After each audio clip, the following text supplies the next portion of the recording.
Vamos seguir então. Continuando vendo as nossas experiências ao longo do ministério. Isso aqui são coisas que têm se repetido dia após dia. Depois que eu tinha anotado um bocado diante da experiência, eu resolvi parar e deixar a coisa por conta do dia a dia. Então aqui nós temos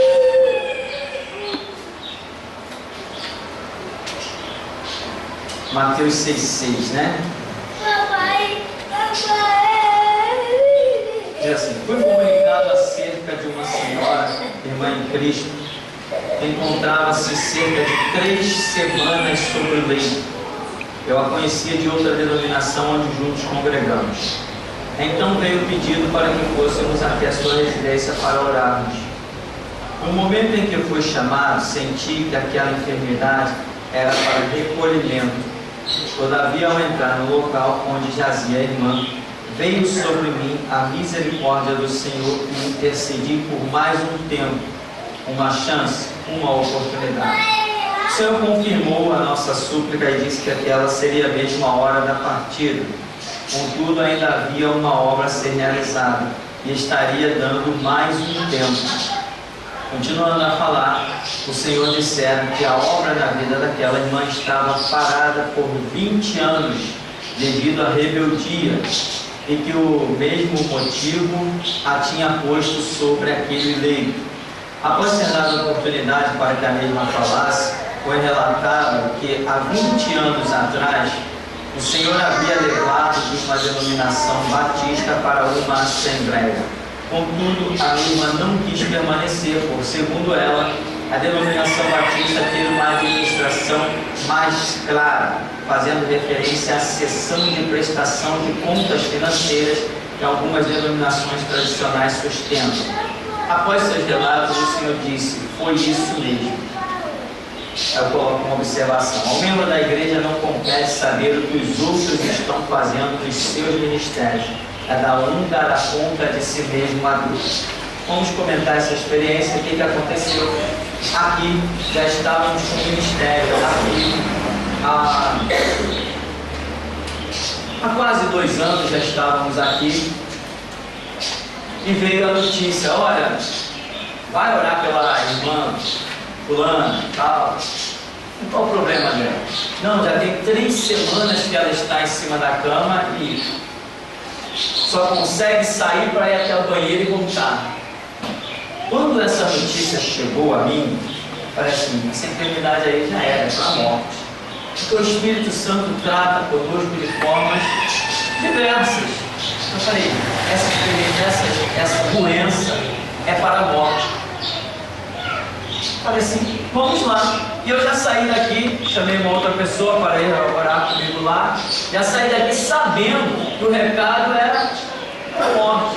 Entramos dentro da casa dessa irmã e ela se lamentando, tal. E naquele momento a gente se compadece também e quer ver outras coisas acontecerem além da simples morte. E a minha oração, pelo próprio mover do Espírito Santo, foi dirigida para que Deus tivesse compaixão, misericórdia e acrescentasse mais um tempo e desse mais uma chance. E assim intercedemos, mesmo no meu íntimo, já tendo o recado de que aquela enfermidade era para a morte. Pois bem, eu orei.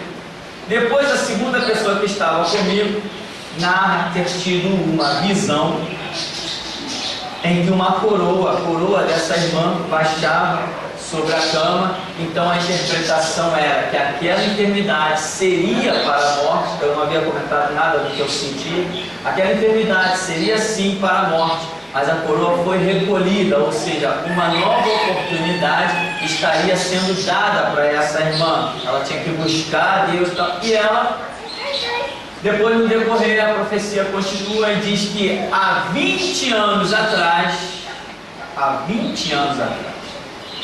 Deus tinha dado a essa pessoa uma direção, que foi justamente uma mudança de igreja, uma mudança de denominação, porque Deus tinha com esta pessoa uma obra através do louvor. E eu conheci esta irmã louvando, era uma bênção, mesmo já na época que eu conheci, uma senhora, e era uma bênção, louvava com uma afinação rara, uma coisa bonita, gostosa de se ouvir. Mas,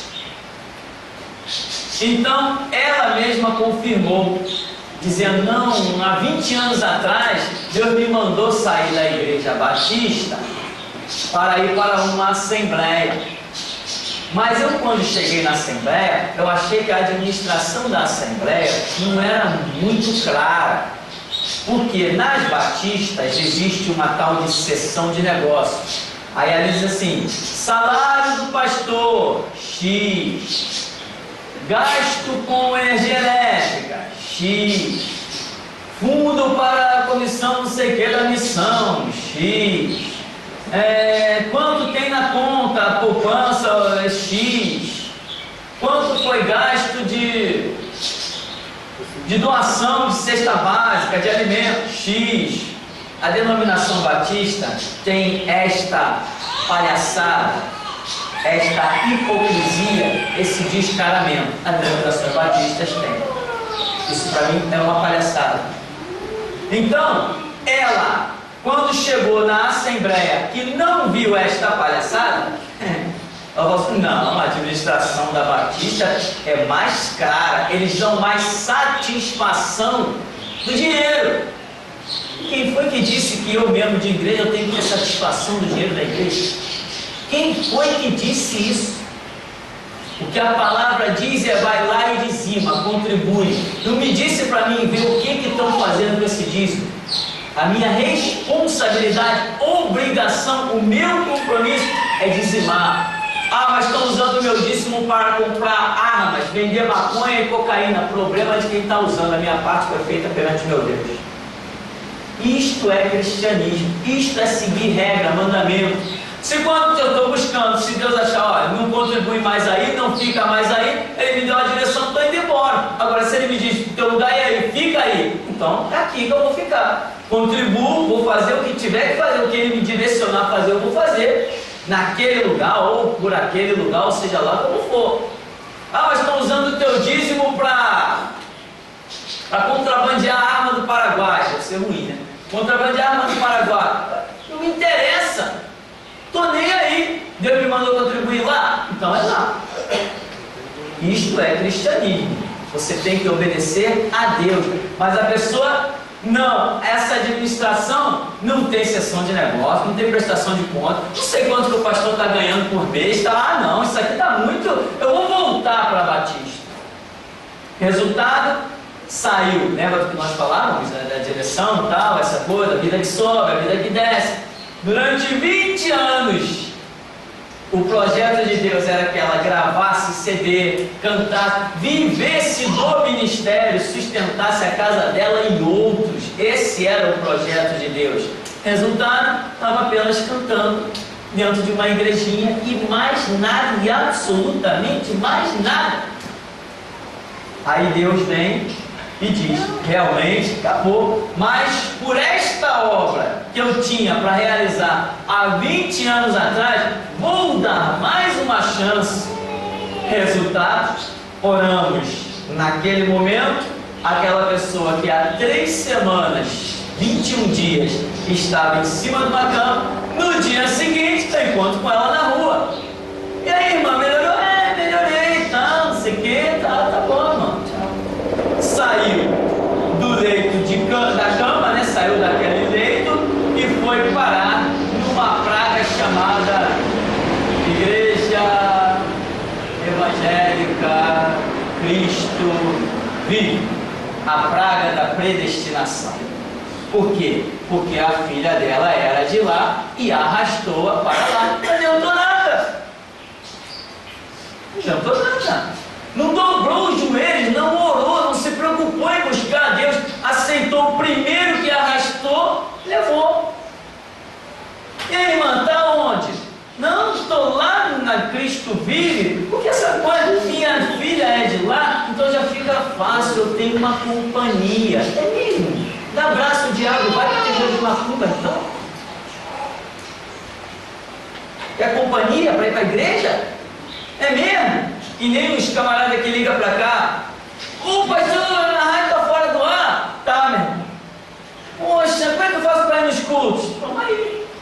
Ela não? É. Muito alto? É. Tem que ir até de paraquedas, se lembra, tá? É sim. Ah, então tá, obrigado, de nada. Jesus falou o quê? Vou começar a seleção pela dificuldade de se chegar neste lugar. Então, meu irmão, você não tem que andar à vista dos teus olhos, porque há caminhos que ao homem parece bom, mas o final é caminho de morte. Igreja não tem que te dar satisfação de nada. Você contribuiu aqui com dízimo e oferta? Não espere satisfação. Minha não. O que está sendo feito com o teu dinheiro? Eu sei, mas você não sabe. E eu não vou te dizer se eu estou comprando limousine, se eu estou andando de Honda Civic. Você não vai saber. Eu não vou te dizer. E se você me ver desfilando num pajeiro da Mitsubishi e achar que teu dinheiro está sendo usado para quem quiser ir embora, arregula, estela vista, tchau. Tem outro idioma aí? Alguém sabe alguma coisa? Me ajuda. Está entendendo, meu irmão? Eu aqui sigo a direção que Deus me dá. Se Ele me mandar comprar um iate, eu vou comprar. Não me interessa o que o membro da igreja vai achar. Não, pastor, está andando de iate, eu não vou mais contribuir lá não. Tá bom, e daí? Mas eu vou fazer o que meu Deus me manda fazer. Essa obra aqui vai chegar, já está chegando perto. Cadê o Zeli? Você está aí? Ô Zeli, aí. Já passou de 50, hein? Que benção, hein? Isso é benção. Então, irmão, 50. Mas pastor, uma obra dessa no alto do morro? É, e você já viu na igrejinha no alto do morro ter recurso para fazer isso? Quando Jesus manda, meu irmão, faz. Nós poderíamos ter comprado, alugado um terreno lá embaixo e colocado a igreja no asfalto. Colocava a igreja no asfalto e ia procurar Jesus em outros cantos, que ele não ia entrar. Agora aqui ele está, então isso aqui interessa. Amém? Interessa é obedecer e não sacrificar. Então, voltando aqui à experiência, né? Foi claro, eu dizia, ó, a obra na sua vida está parada há 20 anos atrás. Por quê? Porque não saiu de uma denominação e foi para outra. Qual era a melhor denominação? Não, a melhor denominação é aquela que dizia: o salário do pastor é tanto, né? Pagou o estacionamento do pastor foi tanto, o filho do pastor chupou um chiclete, custou tanto, e não sei o que foi tanto, as compras do pastor foi tanto. Essa é mais limpa, essa é mais clara, essa estava reprovada. Aquela que era tão clara, estava reprovada. Eu conheci um juiz nessa mesma denominação, que ele disse: uma coisa que me impressionou quando eu vim para a denominação batista foi a sessão de prestação de conta. Eu nunca vi isso em lugar nenhum. Isso é uma maravilha, mostrar cada detalhe do que é gasto. Não, maravilha.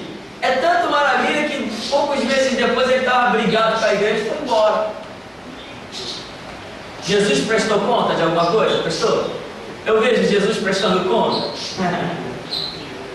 Seguir direção. Igreja não é empresa, a igreja não tem ação, a igreja não tem que funcionar como empresa, a igreja funciona como direção. Eu vejo Moisés prestando conta de alguma coisa? Quem mais? Eu vejo Josué prestando conta de alguma coisa? Eu vejo Gideão prestando conta? Não vejo, meu irmão, não vejo os líderes prestando conta de nada. Deus diz assim: olha, diga o povo para trazer oferta. Lá vem o povo trazendo oferta. Moisés agora diz o povo para parar. Ó, não traz mais oferta. Acabou.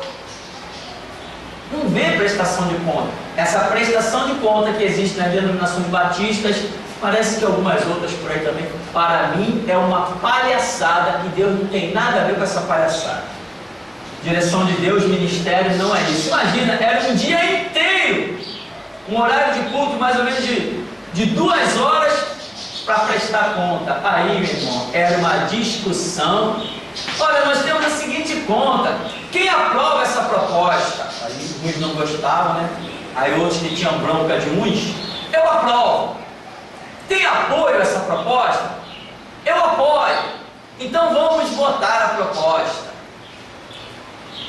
Isso é igreja? O que é isso?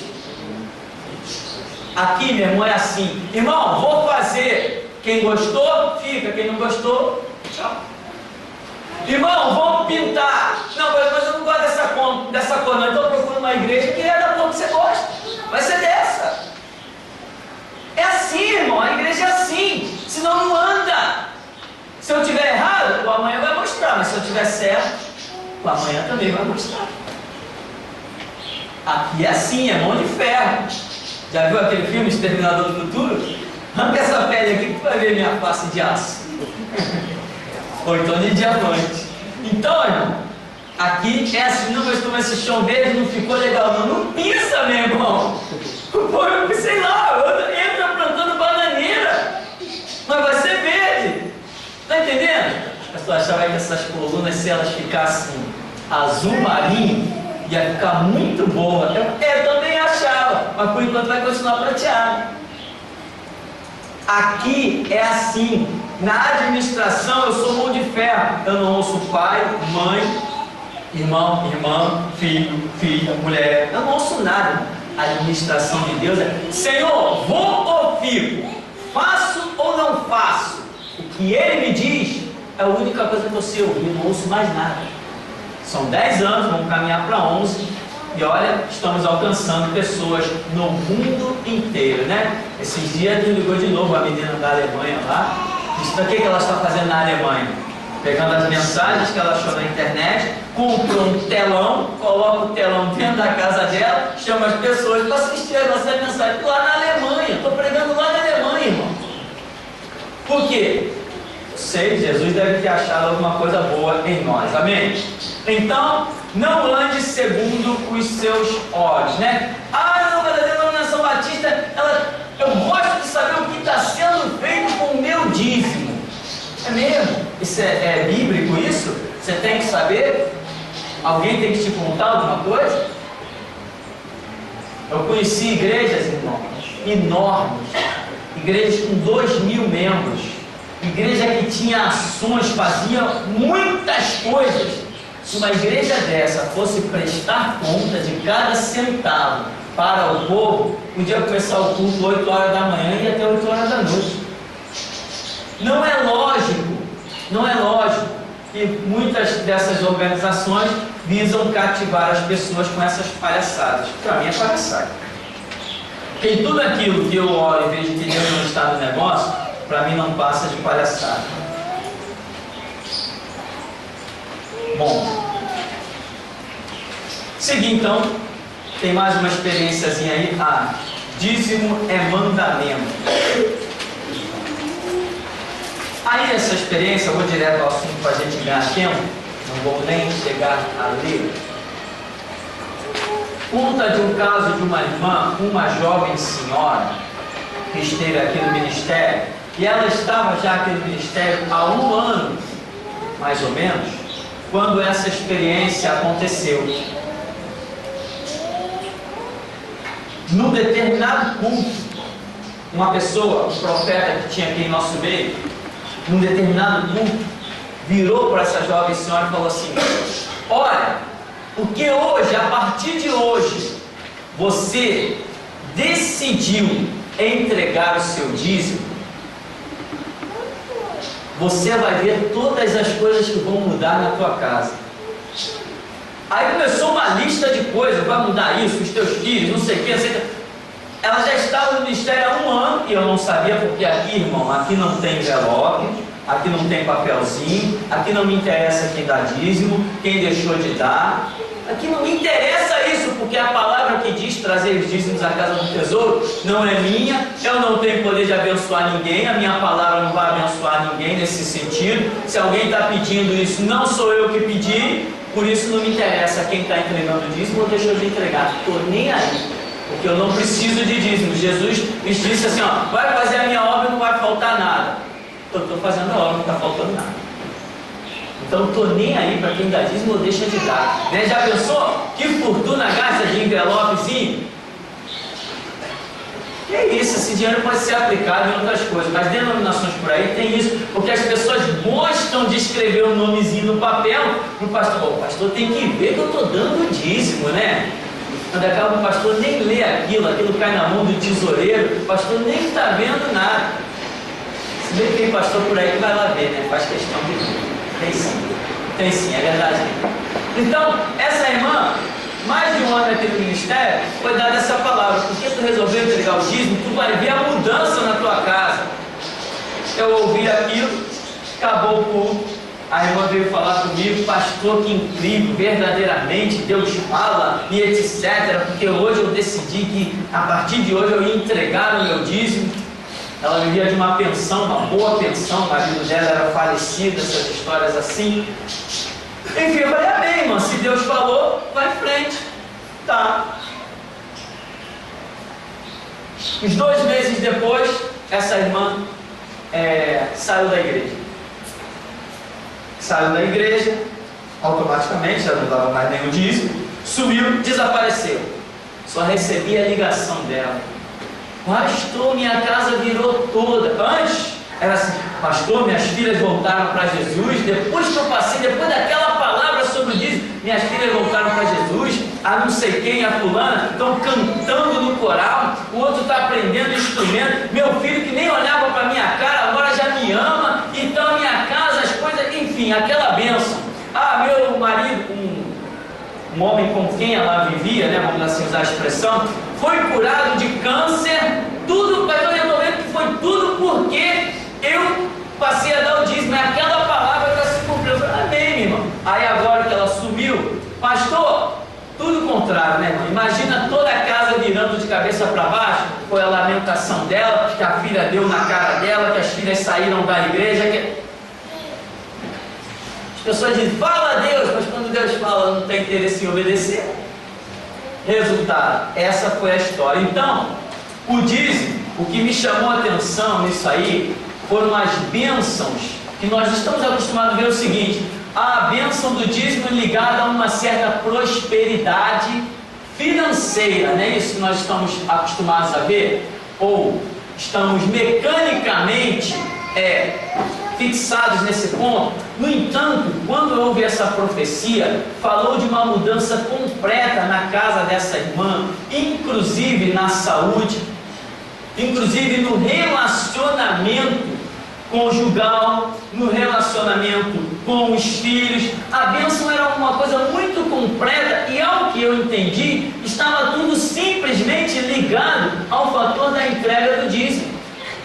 Isso me chamou muita atenção. Eu não pensei que um simples fato desse poderia estar abrangendo diretamente tantos outros pontos. Essa experiência eu coloquei aí porque ela me deixou impactado. Então, só que a irmã não permaneceu, voltou atrás e tudo que ela havia visto de bom na vida dela, de repente, deu em nada. Se alguém tiver alguma pergunta, pode fazer ao irmão Alessandro.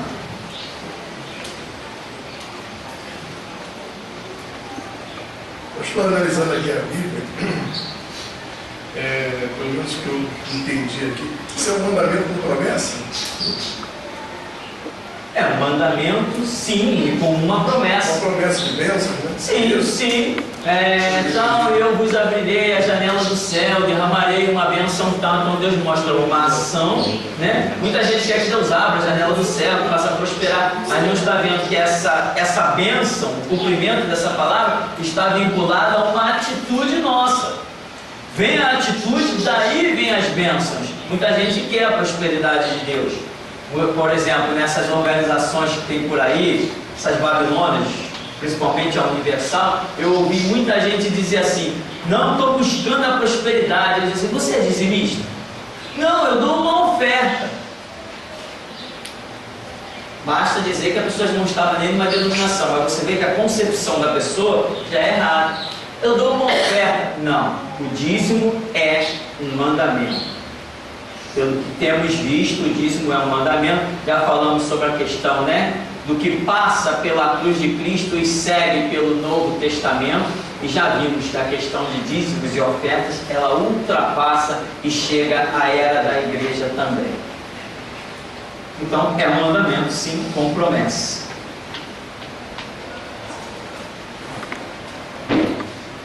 Pastor, se a pessoa tem uma causa na justiça, aí recebe aquele dinheiro, tem que dar o dízimo daquilo ou oferta especial? Não, é dízimo. A Bíblia não trata de oferta especial. A Bíblia trata de dízimo. Entende? Salvo se a pessoa tem como é que eu vou dizer, um trato com Deus. Se tu me deres isso, aquilo, outro, que nem dizem que foi o testemunho do camarada da Colgate, quando fundou a Colgate. Se o Senhor me fizer prosperar, eu vou te dar 90% e vou viver com 10%. Dizem que o dono da Colgate teria feito esse pacto com Deus. E de repente a Colgate se transformou no que é hoje. Eu te garanto que os 10% dele é uma brincadeira, né? Então ele vive muito bem com os 10% e teria, segundo os testemunhos que eu ouvi, dado os 90% para Deus. Mas isso foi um pacto particular dele com Deus. A Bíblia diz: se tu dá uma palavra, então tu honra, porque é melhor que votes do que é melhor que não votes do que votares e não cumprir. Não faz voto de tolo. É melhor não votar, porque a regra já está aí, o mandamento para você seguir já está aí. Agora, se você faz um voto extra com Deus, aí você vai ter que honrar a sua palavra com Deus da mesma maneira que Deus honra a dele contigo. Ele vai exigir isso. Então, se você fez um voto, é algo particular. Agora, fora disso, a regra, o mandamento já está na Escritura. Então, se eu tenho uma causa na justiça, ou sei lá, se eu... qualquer situação em que um excedente financeiro chegue na minha mão, a regra é dízimo. Esta é a regra, né? Uma vez uma senhora queria dar para cá um dízimo de uma casa que ela vendeu. Eu falei assim: irmã, você construiu essa casa, não foi com o seu salário? De cada tijolo que você comprou, não foi com um salário de que você já havia dizimado desse salário? Eu falei assim: eu particularmente não entendo que você não tem nem que dar esse dízimo. Ela falou: não, já é o meu trato com Deus. Eu falei: então já não está nem mais aqui quem falou. Eu querendo convencê-la a não entregar o dízimo da casa que ela tinha vendido, por na época 24 mil reais, tem anos isso, no comecinho do ministério. Ela falou assim: não, é o meu trato com Deus, eu já fiz um voto com Deus que se eu conseguisse vender essa casa por tanto, que eu daria o dízimo disso. Eu falei: então já não está nem mais aqui quem falou. Já não é uma questão de ter que dar, é uma questão dela ter votado. Aí já não existe mais regra, já entrou uma coisa de um relacionamento pessoal, acabou a história aí. Então, fora isso, existe a regra. Eu entendia realmente, eu entendo. Se eu não tenho nada, eu vou construir uma casa, aí eu recebo um salário, eu dizimo, e do que fica na minha mão, eu compro tijolo, eu compro cimento, recebo mais salário, dizimo, e o que está na minha mão, eu compro piso. Eu montei a casa de um dinheiro que já foi dizimado. Na minha, pode ser até ignorância, mas eu entendo. E se eu vender aquela casa, eu não teria a obrigação de dizimar dele, porque já foi construído com um dinheiro que foi dizimado. Essa informação que eu tentei passar para a irmã, mas ela não aceitou, porque disse que ela tinha feito um voto com Deus. E aí ela tinha recebido parte do dinheiro, inclusive em joias, alianças de ouro, anéis de prata, e ela dizimou também disso, que ela, das joias que ela recebeu. Eu peguei, fui na cidade, vendi e comprei. Foi quando eu comprei os nossos primeiros microfones, as nossas primeiras caixas de som e o nosso violão. Por outro lado, pastor, podemos concluir que a vida dessa senhora estava totalmente entregue no altar, né? Porque nós temos aprendido que não adiantaria nada ela entregar o dízimo se a vida dela não estivesse entregue a Deus, né? Não teria adiantado. Eu queria comentar também que lá do prédio existe uma senhora que ela ouve muito as mensagens, as pregações, e ela está sempre falando para mim: Noel, eu não quero te entregar o dízimo para você levar para a igreja. Eu falei assim: não, você tem que ir lá levar, não vai adiantar nada. Eu não sei se eu estou errada, mas eu não tenho aceitado esse dízimo dessa pessoa. Tem gente espírita que estava querendo entregar dízimo aqui. Eu falei: aqui não. Aqui não. Negativo. Aqui Deus só conta com coisas que procedem da vida de quem está aprovado. Essa é a ideologia desse ministério.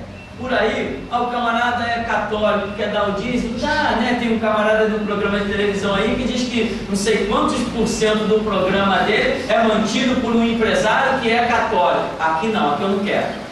Aqui eu só quero coisa de servo de Deus, coisa de crente. Essa é a regra para esse lugar. E como se vê, estamos precisando de absolutamente nada, não temos dívida, estamos fazendo, o recurso vai aparecendo dia a dia, nós vamos colocando na obra, vamos fazendo, e o que está sendo preparado aí em cima é coisa muito tremenda para continuar na seguinte filosofia: de graça recebeste, de graça dá.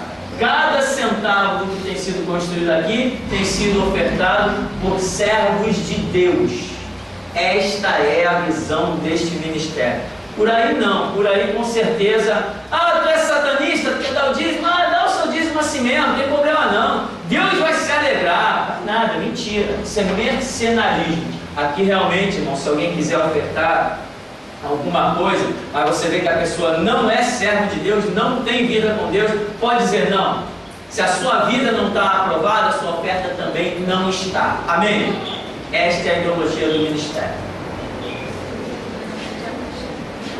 Pastor, eu tive um debate com um rapaz, e pelo que eu entendi, pelo que ele falou, ele acha que o dízimo é só para o Antigo Testamento. Eu falei para ele o seguinte: mas é um mandamento do Senhor. E outra coisa, não, mas você vê no Novo Testamento, não se fala em dízimo, Paulo fala em ofertas, aquela coisa, né? Mas eu falei para ele: mas a Bíblia diz que Deus é o mesmo ontem, hoje e será eternamente. Entendeu? E ele veio falar com relação ao sábado, né? O mandamento do Senhor deixou no sábado, como ele falou. E o que acontece? Mas só que Jesus curava no sábado, entendeu? Então o que acontece? Ele tentou comparar isso. Aí eu discerni que ele não quer dar o dízimo, que ele falou para mim o seguinte: ele veio falar com relação à oferta, normal e tal. Mas aí eu falei para ele: então a pessoa vai chegar e vai dar R$1. Você acha normal isso? A oferta, entendeu? O dízimo é o mandamento do Senhor, eu falei para ele. Ele quis debater comigo, quis convencer. Ele não quer dar o dízimo, entendeu? A realidade é essa que eu entendi: ele não quer dar o dízimo. Então ele arruma um pretexto para isso. É justamente o que nós já vimos aqui, o estudo sobre a cruz de Cristo. O que vem do Antigo Testamento tem que ser analisado pela vida e pelo ministério de Jesus para saber se vai permanecer no Novo Testamento. No Novo Testamento você não vê Jesus dizendo assim: não matarás. Então eu posso matar. Jesus não disse não matarás. Vou matar, não posso matar. Não matar é coisa do Antigo Testamento. No Novo Testamento eu posso matar. Jesus não falou não matarás. Eu tenho que analisar e ver que existem doutrinas, conceitos do ser humano, conceitos de vida do Antigo Testamento, que eles ultrapassam tranquilamente para o Novo Testamento.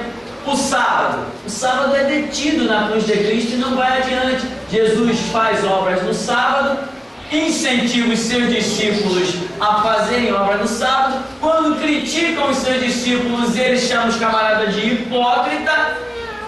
Diz que inclusive no próprio Antigo Testamento, Davi violou o sábado com seus homens, entrou no templo, comeu do pão da proposição que não podia comer e ficou intacto. Aí ele diz: o sábado foi criado para o homem, não o homem para o sábado, mostrando que esse contexto é uma ideologia completamente errada. Então, nós temos que examinar a cruz de Cristo. Antigo Testamento, tem coisas que bate aqui e volta, não vai adiante, e tem coisas que ultrapassam. Isso é o que nós temos que ver, né? E, por exemplo, Jesus tinha lá um homem que colhia ofertas, que era Judas. Jesus vivia da oferta, Judas não era o tesoureiro. Inclusive, João diz que Judas estava acostumado a fazer o quê? A roubar as ofertas que eram postas ali. Então, quer dizer, o histórico do homem já veio um abismo, foi chamando outro abismo até ele parar na ponta da corda.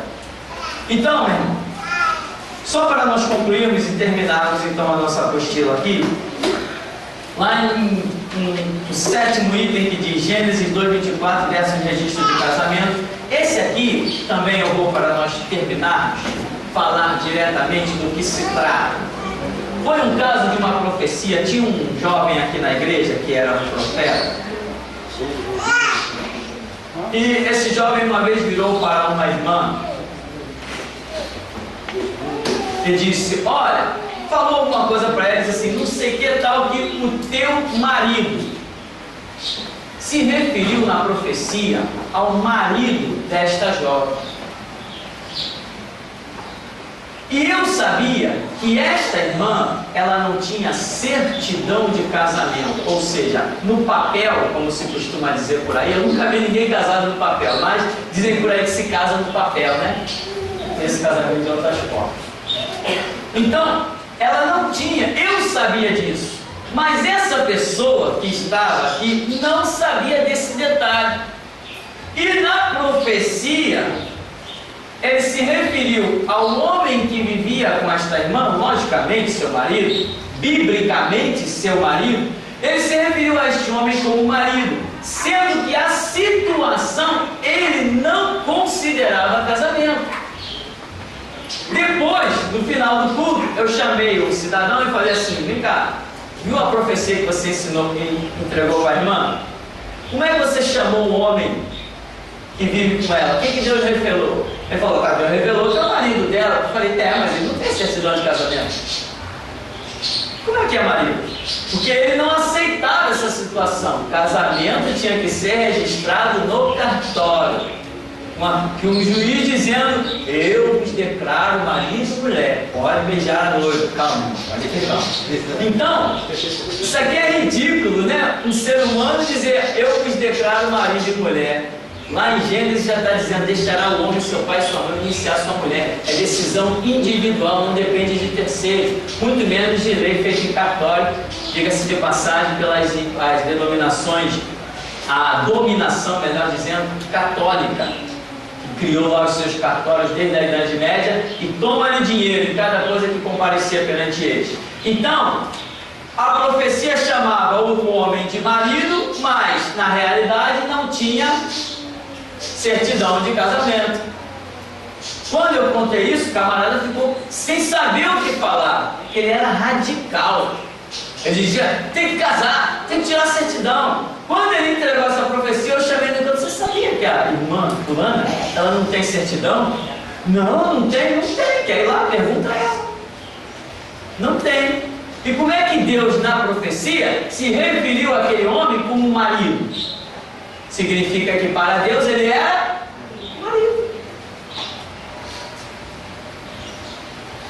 Ou seja, nós não precisamos de certidão de casamento, né? Não precisamos mesmo. Nós não temos, a igreja ou as vidas das pessoas não tem que ser pautada por, como é que chama isso, cartórios. E as coisas dentro da igreja não dependem de nenhuma aprovação do que tem lá fora. As leis lá de fora não valem aqui dentro. As leis lá de fora, de Brasília, dos cartórios, do Senado, da onde quer que seja, dos quartéis, as leis lá de fora não valem aqui dentro. E quando nós saímos para o mundo, saímos com as leis daqui de dentro e não com as leis lá de fora. Isto é igreja, isto é evangelho, isto é cristianismo. Nós não compactuamos e não nos curvamos a lei nenhuma. Alguma dúvida? Ninguém? Podemos encerrar então? Nenhuma pergunta? Então vamos ficar por aqui. Nas suas dúvidas você tem todo o direito de dobrar os seus joelhos e falar com Deus. Não ande segundo aquilo que você pensa, irmão, porque, mais uma vez eu repito, há caminhos que ao homem parece bom, mas o final é caminho de morte. Amém? Então que você atente para essa realidade, não se deixe levar por amizades, por sentimentos, mas busque a revelação de Jesus Cristo. Vamos orar. Senhor amado, Deus vivo e poderoso, nós te glorificamos, ó Pai, por tua graça, porque neste momento, neste dia lindo, nós estamos aqui, Senhor, para aprender as coisas concernentes ao teu reino e pedir que o Senhor nos acrescente, ó Deus, dia a dia, aquilo que nós, ó Deus, na nossa limitação não conseguimos conseguimos captar em um dado momento as nossas falhas como seres humanos, que Tu venhas, ó Deus, saltar por sobre tudo isso, contemplar a sinceridade do nosso coração, a nossa humildade em dizer, importa que o Senhor cresça e nós diminuamos, e assim vermos o Teu nome glorificado, Senhor. Dá-nos graça para sermos obreiros aprovados, sem ter do que se envergonhar, manejando bem a palavra da verdade. Ó Deus, calando todo falso conceito, toda falsa ideologia, ó Deus, todo falso ensinamento, desbaratinando os conselhos das trevas e desfazendo as obras do diabo. Capacita-nos para isso, ó Deus, para que o Teu nome santo seja bendito e exaltado e que seja feita a Tua vontade, assim na terra como no céu, em nome de Jesus. Amém. Amém, irmão. Vamos em paz em nome de Jesus.